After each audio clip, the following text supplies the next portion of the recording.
Hi, welcome to the We've Got a Problem podcast. I'm Andrew Wallace, and this week I'm talking with Yvette Durasso, a conflict resolution, negotiation, peace-building consultant, and author of the book, Conflict Intelligence Quotient, The Missing Piece to Turbocharge Leaders and Organizations' Emotional Intelligence. Yvette, welcome to the show.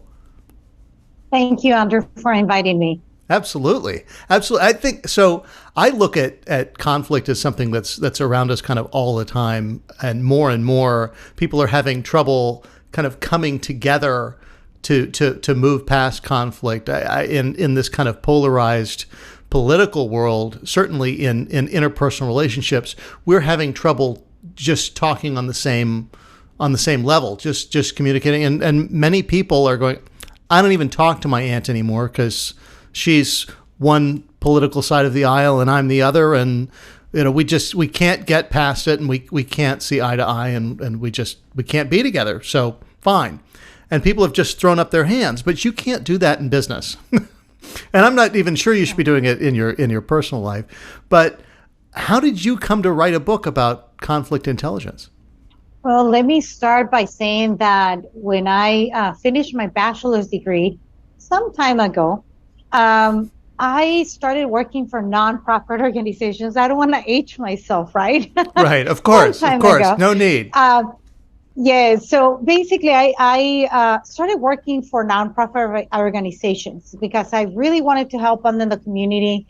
And even though that my bachelor's was in international business, I was working for binational border health organizations, nonprofit organizations, which included people from diverse backgrounds, diverse cultures, and different languages, right? It was in San Diego, California, where I was born and raised, and there's a whole bunch of different ethnicities there. Sure. So I went in there with the whole purpose of helping out in the organizations, and all of a sudden I realized that although my skills and although that my personality type was like a connector, I would connect people very well and everything. People would be people, and they would get in conflict, right? The board of directors will get upset with each other. The executive director with the board of directors, the managers, the office managers with the executive directors. So I always thought, I don't have the skill sets to help these people to focus on the goals and objectives of the organization. Although that it was not my role, I always felt that it was my role because I was a people connector, and I have a lot of level of empathy. And years passed, and I was looking into going into an MBA, and somebody pointed out that there was this master's degree in negotiation, conflict resolution, and peace building. And immediately I knew that was a skill set that I needed, because I always wanted to help people get along, and somehow I couldn't. I didn't have the mechanism. And then I ended up exhausted, drained, emotionally not stable, because I was trying to help people that were upset, right? Or we're not in a good state of emotions. So I went into this degree, and I really liked the degree, but at first things were not unfolding because when you go and study this on books, it doesn't make sense in real life. Right. It was later on you can't apply all that stuff to actual life. You have to see it done. You have to do it.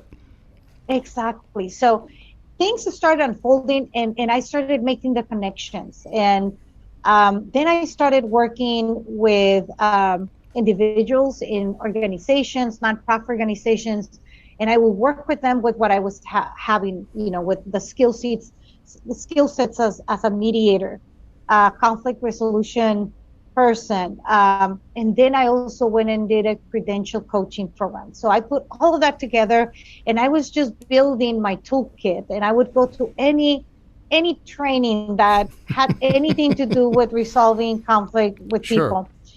And it was around, I started this around 2011, and by 2014, I was already receiving some feedback from people. And they would say, wow, this is this is a very interesting way that the way you're helping me, I'm thinking differently. And the interesting thing is that I was testing people in emotional intelligence. Mm-hmm.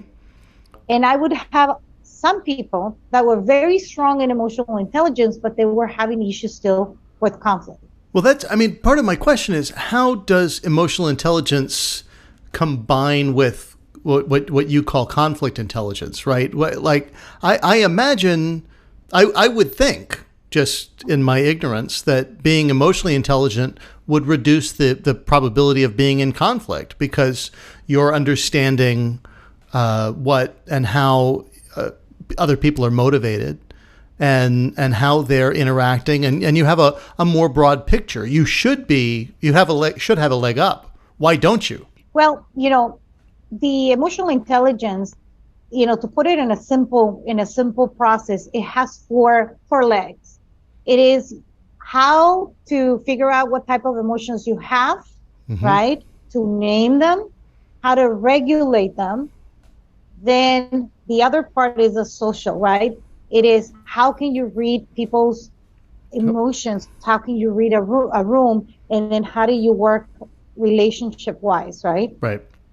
So depending on the people's abilities, they will come out very good on one, but not very good on the other one. Okay. But I would have people that were very good on almost all of them. But yet there was this fear of dealing with the conflict. They didn't know what to say, how to act. They were afraid. And that is a very common thing. Is it because people think that conflict is just all bad? That nothing. Yes. So they just, okay. Correct. It is very, it is very rare, that people are very skilled in what we call people skills, that they would know that conflict can be an opportunity. So this methodology, it's kind of like deprogramming the brain and mm-hmm. then programming it back again. And not only working through knowledge, but it is working through levels of consciousness, understanding what the levels of consciousness are, mm-hmm. understanding how to fluctuate in between them, bring about skill sets so that they feel more comfortable on dealing with difficult conversations, right. high stake conversations, and helping to mediate in between conflicts among people. Yeah. And what I became fascinated, it's with the workplace, because I personally went through several situations that even though that I was studying this, they were happening to me.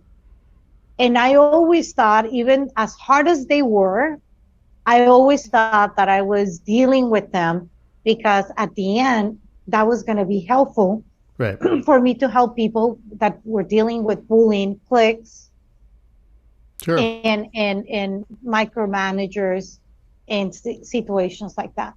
And that's why I don't necessarily just bring my knowledge through what I have learned through books, through school.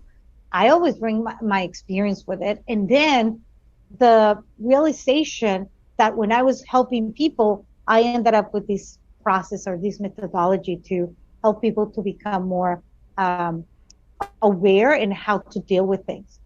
One yes. of the things that I also encountered when I was first starting my consulting business is that companies would want to hide conflict. They don't yep. want the outside world to know that there's conflict in the organization. And many times they would ask me to just call myself a consultant, but never to say that I was a conflict resolution consultant or a mediator or right. an ombuds person, right? Yeah. So, and I, and now with all of these things that have been happening in the past 3 years, more and more we see that even though that people are working from home most of the time, they're still confident. Sure, of course. They still have the same arousal when they're in the computer talking to the person, and they are still feeling the heart race. They still feeling, their blood pressure going up. That's another component of my passion, that it also helps people to stay healthy.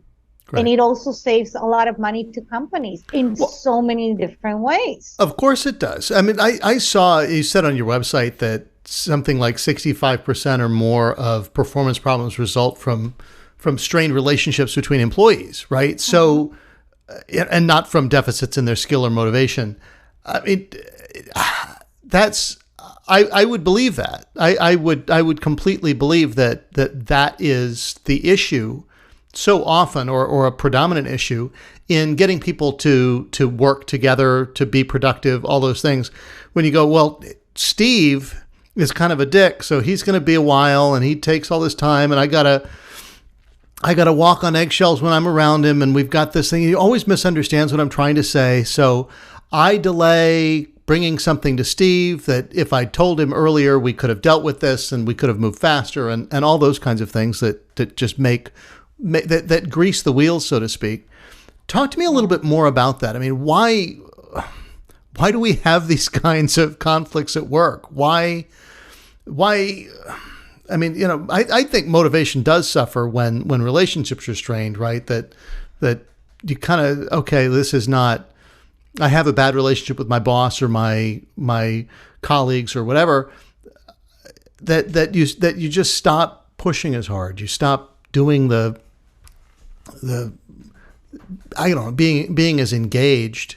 I went through it myself. I went through it in one of the videos that I have on my YouTube. I mentioned when I was dealing with that, because I was studying all of this and I was studying coaching and all that, it took years in order to figure it out. But it took years until my health deteriorated to the point that one day I just couldn't get out of bed. Like physically, I couldn't get out of bed. I couldn't move. Right. And that's when I started realizing that indeed, I would be a person that you would not convince, that you would say, somebody got sick because of the conflict at work. And I would say, no, because there's so many other facets of life. But I went through it. I was in states of situations in where I had situations at home that were very hard, and then situations at work that were very hard, and vice versa. But I noticed that almost 80% of our waking hours, we're in the work. The rest, pretty much 3 or 5 hours, we're at home, and then we go to sleep, right? So being exposed to that type of environment, not knowing what to do, it does affect your health. Yeah. Some people will start affecting it right away. Mine, it took several years because I was being trained in coaching, neuro-linguistic programming, and I knew that the person that was, for example, doing the micro management, something was off psychologically with that person. And as much as I tried to empathize and as much as I tried to be understanding, it helped to a level, but it took a time that I ended up getting sick, right? Yeah.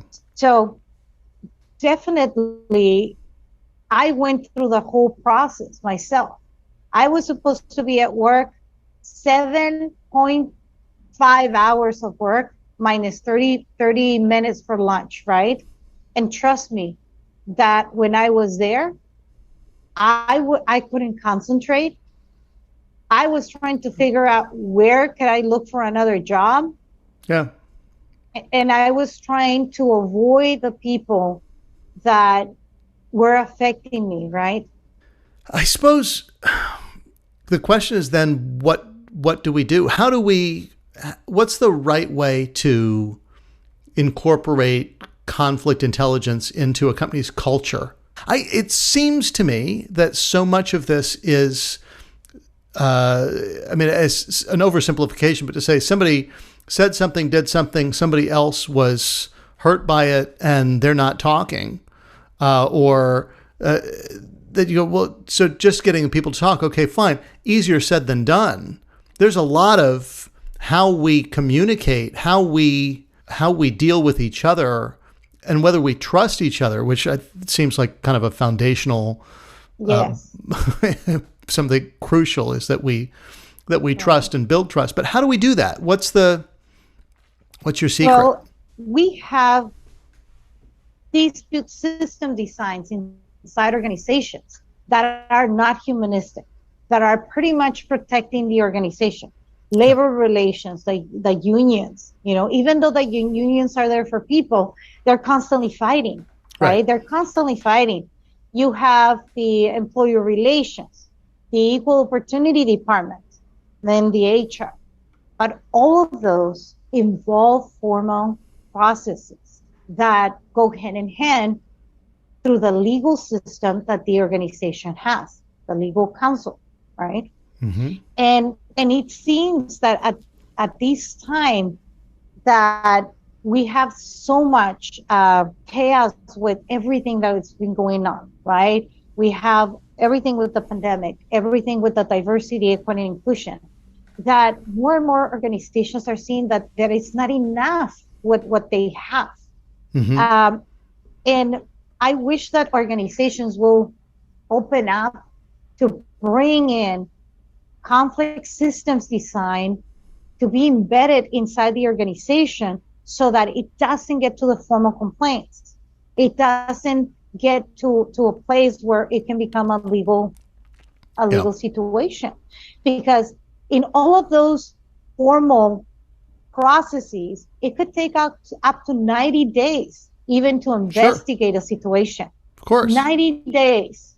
Right. And in the meantime, people could not talk to each other. Right. It's just it's getting worse and worse and worse. Yeah. Worse and worse. And then they figure out whether if it was their fault or not. Then HR says, we already did the investigation. Here is a letter, and that's it. And these people stay the same. And what happens? People leave their jobs, or they continue working in there, and they're not doing the work. Right? They're upset. Right. And it's trickling the negative energy to the culture of the organization. Sure. That's toxic. So, I mean, that kind of stuff. You want that stuff to stop today, not 90 days from now, if ever. You want it. Yeah, but it is very difficult for things like that to get to the attention of the executive directors or the C-suite people. They don't see the numbers that how much it costs to hire new people, how much it costs to train the new people, how much it costs, all the months that it would take for that person to go up to speed. Right. It's quite a lot of money. Yep. Instead of resolving things with people. And then what happens when there's human side of resolving things, people become more loyal. People feel that the organization cares, that their leaders care. But this is not going to be put into the attention of the executive because conflict pays money, right? Legal counsel charges the same amount as an executive director. Right. So they need to show that they're very important in the organization because otherwise the organization is going to get sued. That is the way that they play it, always through fear. Right. HR is through fear, legal counsel is through fear, and everybody's in fear. Nobody sits down and says, you know what, this is something that people can resolve. I have been in organizations that I have helped to establish these type of systems, and I have mediated and coached people that for 10 years were not talking to each other. Right. Well, that's, I mean, it's so important to get this stuff gone. Like we talked about a few minutes ago, the acrimonious relationships can sink an organization completely. I know of a story that at American Motors, a car manufacturer who later did so terribly that they got bought up by Chrysler and went bankrupt and all these kinds of things. But they had this acrimonious relationship between the workers on the line and management. And I talked to a guy once who worked as an inspector on the line inspecting engine blocks, and they would put he had to put a green tag on one that was good to go, yellow for one that needed rework, and red for unrepairable, you need to send this down. And every night the workers would come in and change the tags on the engines, and American Motors would deliver the car with what they knew was basically a seriously flawed engine, hoping that it's like, well, we just got to get it out of the factory. We got to get it going, and we'll just have to repair it after that goes. And quality suffers, and your public perception suffers, and pretty soon, because you didn't address a problem way back there. Now you've got a company killing issue that's bled into the public forum. That's all over the news. That's all those kinds of things, and you can't recover. I mean, it might as well just lock the doors and close up the keys once you've let it go that far. Why? I mean, it's why don't people get the point of fixing the problem over here instead of waiting until people haven't been talking for forever and letting this go. I know that conflict pays money, like you say, but still, just that doesn't sink into people. We got to get our people working, talking, moving past it, not focusing on it. Yeah, but this field of alternative dispute solution, it's not a new field. It has been in place for many, many years. Even in the 1930s, they were already doing mediation. Okay. Even before the legal system exists, the tribes, they were doing conflict resolution. But like I said, it doesn't pay. It's not an easy fix, but it's not impossible.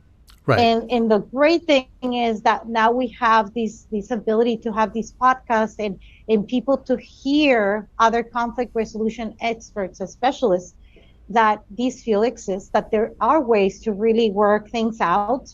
And it's a matter of having a space on the table, having us being heard, right?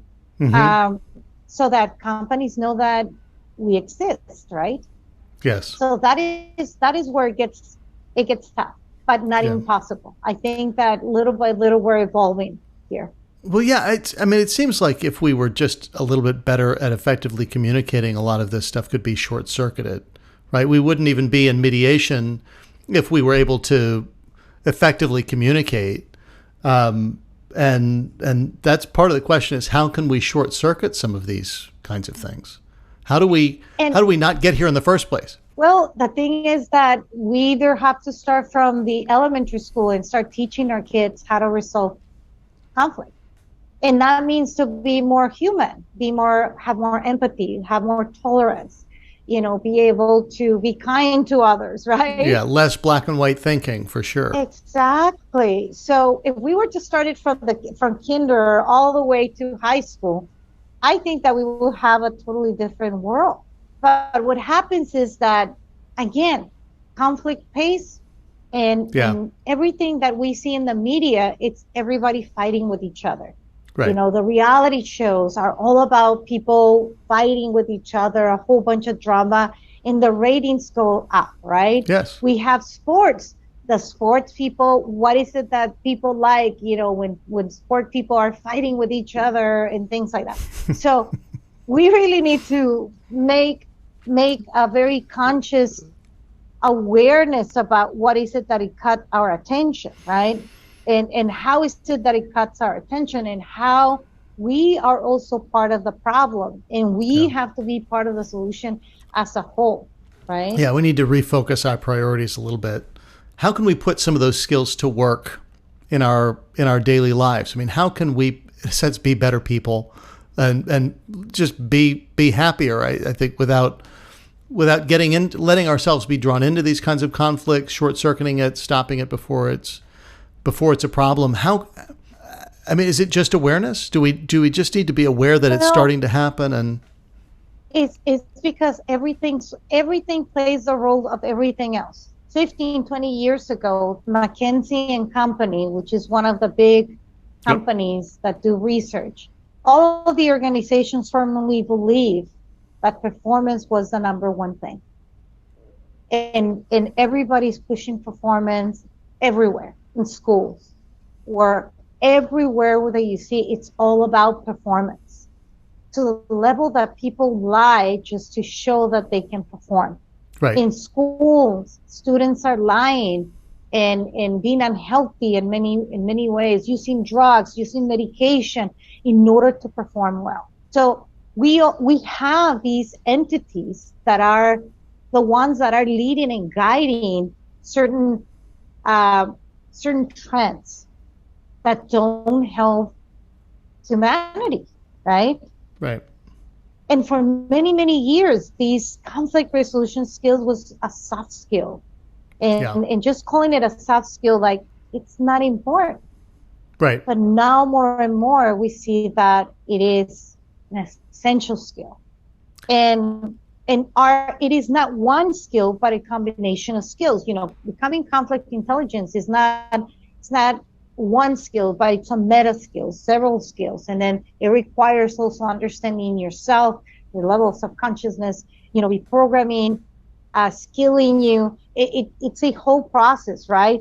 Why? Because, like I said, since we were little, we were, the implicit bias that everybody talks about. We gain it as we were little, as we were very small, and we start absorbing things from everybody around us, right?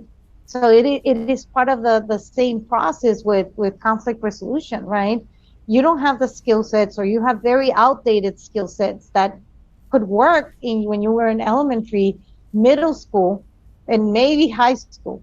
And then you come to work where you have people with high levels of education, with their personalities fully developed. And what are personalities? Personalities are ways of you doing things over and over and over and over again. And then it builds a personality. So it gets harder when people go to work, right? And because at that state of maturity, the personality is already built. Right. It's already, yeah, it's been built, it's been done, it's fully formed, and now you've got to work around that. It's in school, kids especially are a little more flexible. That they'll alter themselves depending on the situation, and they'll kind of figure out what works. And but by the time you get to work, it's like, this is the way we do it. This is the way I do it. This is how I feel. This is who I am. That's it. And if you were to look at kids, they fight, and then all of a sudden they're okay. And then the ones that are upset are the parents and fighting with each other. Yes. Right? Very good. And the kids are fine playing with each other, right? Right. Because again, they haven't been that programmed. They're young, they haven't been programmed enough. But as we start growing, we start getting locked down into certain ways of being. What happens when children are that way, that they go and talk to the other person. Here comes the parent or the adult or the older brother. It's like, don't be stupid. He hit you. You should be upset with that person, right? Right. Yeah, and it goes on and on. I mean, it kind of becomes an endless cycle, and like you say, it's the programming, and it happens a few more times, and you go, well, that's how I'm supposed to respond. That's the way it's got to be. So we're almost at the end here. I want to ask just a few questions that I kind of try and ask everybody. What is the kind of biggest fallacy that you feel like everybody buys into that turns out to be just total hogwash when dealing with conflict resolution, mediation, those kinds of things? Well, the thing that people think that it is a bad thing, that everybody hides it. Nobody wants to talk about it. I think that is what is affecting a lot of organizations, especially the startups. The startups, 2 or 3 people get together. They ended up founding an amazing idea, and then they go with the lawyers and they figure it out how they're going to work together legally. But then they forget that things are not going to go well as the company is growing and all of that. Yeah. And they don't know how to deal with each other when conflict arises, right? Then all of a sudden they don't know each other because they were very good working together, and then all of a sudden things affected each other. And a company can grow in a matter of a year so big, but then problems starts happening because, whenever there's expansion, there's going to be construction, and then there's going to be friction and stuff like that. And if these founders of that organization do not understand what's going to happen when their personalities show up and how they're going to work within each other, Right. most likely those organizations are not going to survive. Yeah. The product could be amazing, but it's the people side that really brings companies down. Yeah. And what would you say? I mean, is the most kind of underrated concept that people should pay more attention to? It could be the same thing, right? Is we just need to pay more attention to we need to admit that this exists and work through it and deal with it, not try and hide it and not know what to do. But I mean, anything you feel like people just aren't paying enough attention to? Well, I think that it is the idea that, again, when people are fear of conflict, or otherwise they're very aggressive with conflict, right? But then you have these people in the middle, but they don't have the skill sets. They don't know what to do. They don't know how to have those difficult conversations, right? And it could help that somebody that comes a third neutral party, it's good to have as well. Sometimes it's very difficult when situations have gone so south that you can go in and provide a training. But that time you really need to have a neutral party to come and help Sure. to open up the communication. So I think that a lot of people are looking nowadays more and more because people are in state of burnt out. They're very tired of everything that is happening all over and around us, that people do not have the bandwidth or the energy to deal with other people because they're in state of burnt out. Yeah. So I worry about that because it is affecting us as a whole. It's not a little group here and there. It's affecting us as a whole. It's pervasive. And and we don't know yet how bad is it. If we were to build stronger leaders with these skills, and I'm not talking about the higher leaders, because everybody in the organization can be a leader, especially when their mind is shift to a growth mindset, for example, where they can see things as possibility. I think that we can do so much for those people that are around us when we act in those ways. Yes, absolutely. Absolutely. Well, folks, thank you so much. Yvette, thank you for joining me. If you want to know more about Yvette, you can find her at unitiveconsulting.com, as well as on YouTube, Facebook, and LinkedIn. All those links are in the show notes below. Until next time, I'm Andrew Wallace, and we don't have a problem. We've got an opportunity.